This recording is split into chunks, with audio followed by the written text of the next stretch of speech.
Have you ever wondered how come some business owners reach seven figures easily while some of them are stuck making six figures only? No matter what they do, they can't just reach that point that takes them to seven figures. Well, welcome back to Born to Scale. I'm Meg, and I'm here to tell you about these 5 character traits you must have in order to become a seven-figure entrepreneur. The first fundamental difference between a six-figure and a seven-figure owner is that a six-figure owner is typically a doer versus a seven-figure owner is a delegator. This means the six-figure owner tries to do everything. I mean, everything themselves. They try to do their own taxes. They try to do their own cleaning, answering calls, advertising, creative writing, all of these things. Why? Because they're trying to keep as much money as possible in their own pockets. Versus a seven-figure owner understands that by delegating certain tasks that they might not be the best at, they have a higher potential of generating 7 figures, even 8 figures. They do the math on how many hours of certain tasks they should be delegating in order to maximize what they do best.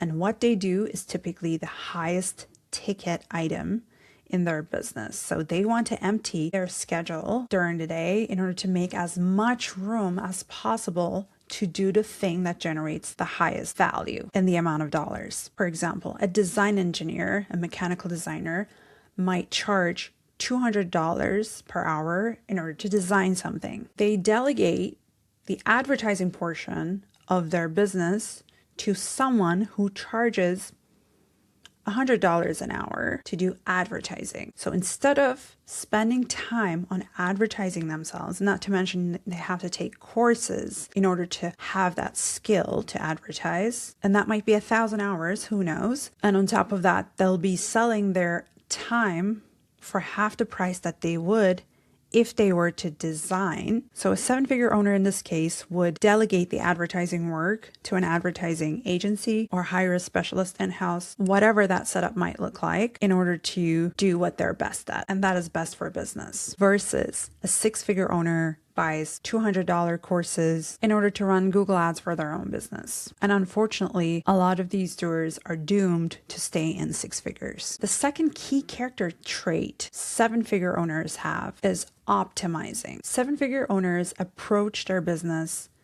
with a solid strategy versus a six-figure owner tries different methods, different approaches, different strategies, and they change every week and they try to kind of do everything all at once and see what sticks. Because of that, their efforts and resources are often diluted and they get stuck within that six-figure prison versus the optimizing entrepreneur who understands which strategy brings in the most return on investment and doubling down on that, they have a higher chance of reaching a seven-figure revenue. So the third character trait that a seven-figure owner has is that they know their numbers very well. A six-figure owner tries to just get as many leads as possible.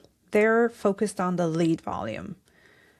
I need the phone to ring 200 times this week. That's their goal. Versus a seven-figure owner dives deeper in business metrics to ensure profitability. And they take small steps. They use formulas, advanced formulas that will move the needle slowly but surely for the business to reach that seven-figure target. For example, they focus on business numbers such as MER, media efficiency rate, or ROAS, return on ad spend, CAC, customer acquisition cost, and they dive deeper into the leads that they get and they qualify them as marketing qualified leads versus sales qualified leads. And they know and optimize for cost per marketing qualified lead, cost per sales qualified lead. And they use advanced tracking systems to optimize their marketing campaigns to bring in more of those marketing qualified leads, more of those sales qualified leads instead of just anyone on the street. Here's the fourth one. A six-figure business owner makes snap decisions. They jump to conclusions quickly. They launch campaigns and they cut campaigns if they don't see an instant result, and they're very emotional about it. While a seven-figure owner understands that patience and smart optimizations yield higher return on investment in the long run. What does this mean?